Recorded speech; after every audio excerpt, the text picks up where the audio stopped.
Good morning students. आज की इस वीडियो में हम आपका जो लेसन नंबर है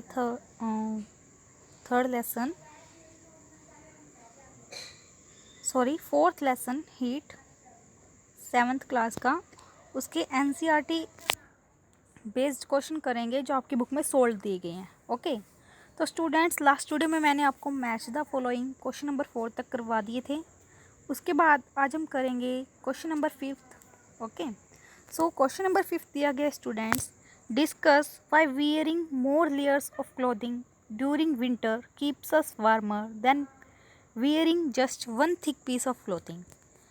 जब मैंने आपको clothes we wear in summer and winter topic करवाया था तो मैंने आपको बताया था वहाँ पे कि अगर हम एक लेयर डालते हैं क्लोथ की, अगर वो थिक है, ठीक है, और या फिर हम अगर दो डालते हैं एक साइड पे, मान लो हमारे पास क्या एक ब्लैंकेट मोटा है और एक दो ब्लैंकेट है हमारे पास, तो हम एयर किसके बीच में ज़्यादा ट्रैप होगी, जो दो ब्लैंकेट है उसके बीच में। ठीक है, तो इस क्वेश्चन में देखते हैं हम क्या है।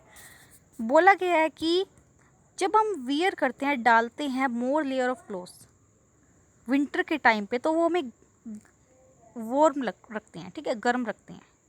देन वियरिंग एज कंपेयर अगर हम करें एक पीस, ठीक है, क्लोथिंग का उसके साथ, तो आंसर दिया गया है when we wear more layers of clothing layers of air get trapped in between since air is a poor conductor of heat it does not allow body heat to go out.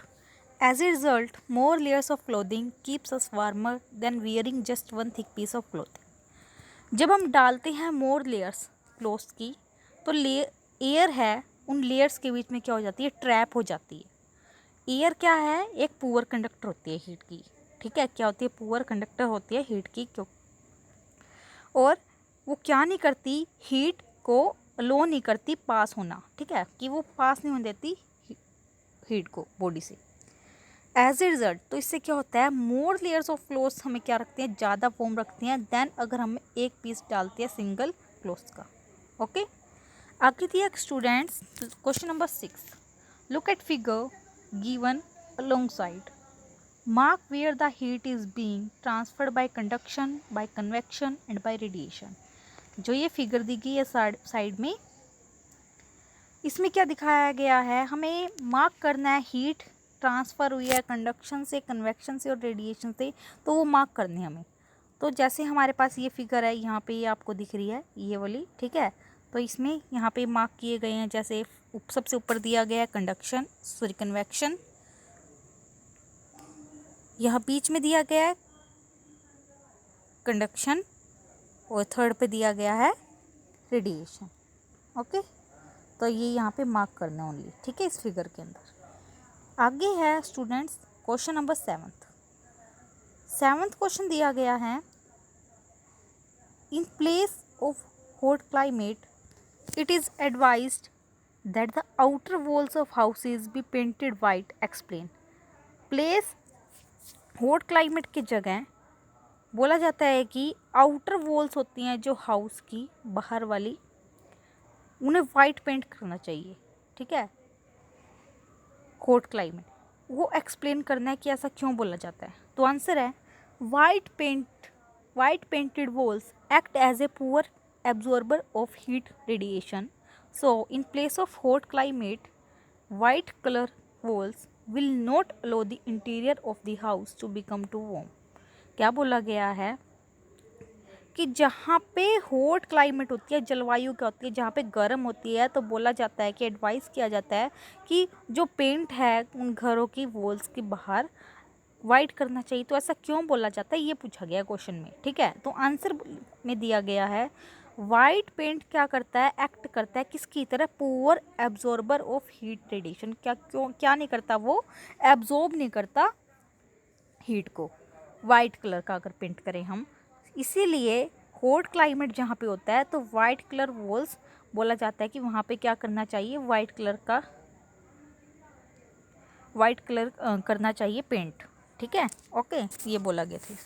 आगे दिया गया 8th question students, 1 litre of water at 30 degree Celsius is mixed with 1 litre of water at 50 degree celsius, the temperature of the mixture will be.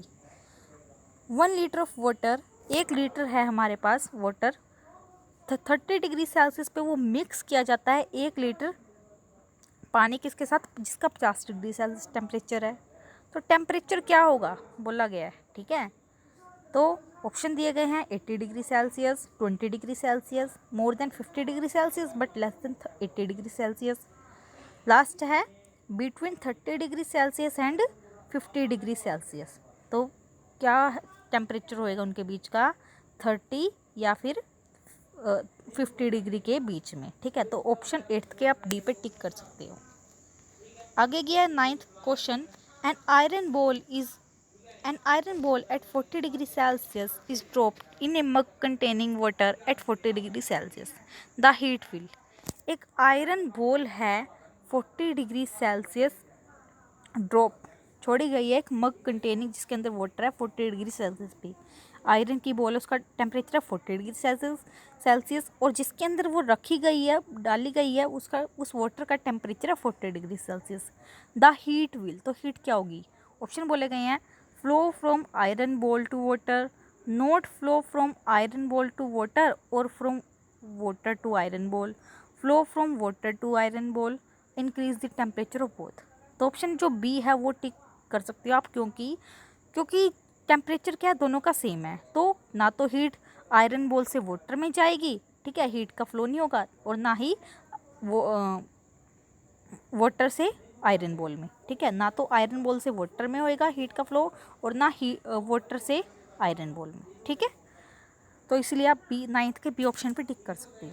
10th question दिया गया students, the wooden spoon is dipped in A cup of ice cream it's other and.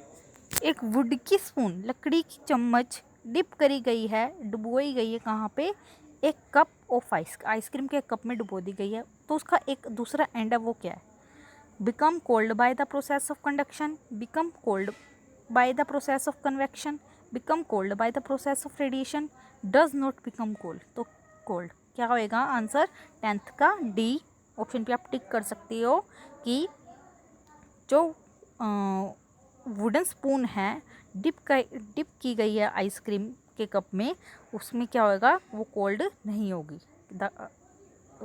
Does not become cold. तो 10th के D पे आप टिक कर सकते हो। आगे दिया गया है students 11th question, stainless steel pans are usually provided with copper bottoms, the reason for this could be that.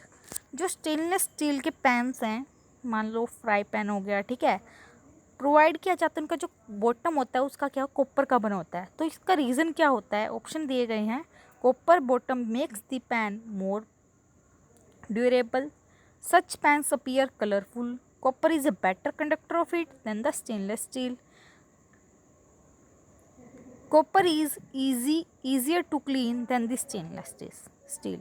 तो आंसर आएगा ऑप्शन यहाँ पे 11th का सी, क्योंकि जो कॉपर होता है एक बेटर कंडक्टर होता है हीट का एज़ कंपेयर करें तो किससे, स्टेनलेस स्टील से, ओके। इसलिए जो कॉपर का बॉटम जो पैन्स होते हैं उनको प्रोवाइड किया जाता है, उसका वो बना होता है। तो और 11th के सी ऑप्शन पे आप स्टूडेंट्स टिक कर सकते हो। सो ये थे हमारे NCERT बेस्ड क्वेश्चन जो आपकी बुक में सोल्व दिए गए थे। स्टूडेंट्स आपको सिर्फ यहाँ पे ये क्वेश्चंस लर्न करनी है, राइट डाउन नहीं करनी है, आपकी बुक में दिए गए हैं, सिर्फ वहाँ से आपको लर्न करनी है। तो स्टूडेंट्स नेक्स्ट वीडियो में हम करेंगे NCERT एग्जाम्पलर प्रॉब्लम्स के सोल्व्ड क्वेश्चन जो आपकी बुक में दिए गए हैं। आज की वीडियो के लिए बस इतना ही। होप कि आपको अच्छे से समझ में आया होगा ये क्वेश्चंस जो मैंने आज करवाए हैं। And thank you, have a nice day.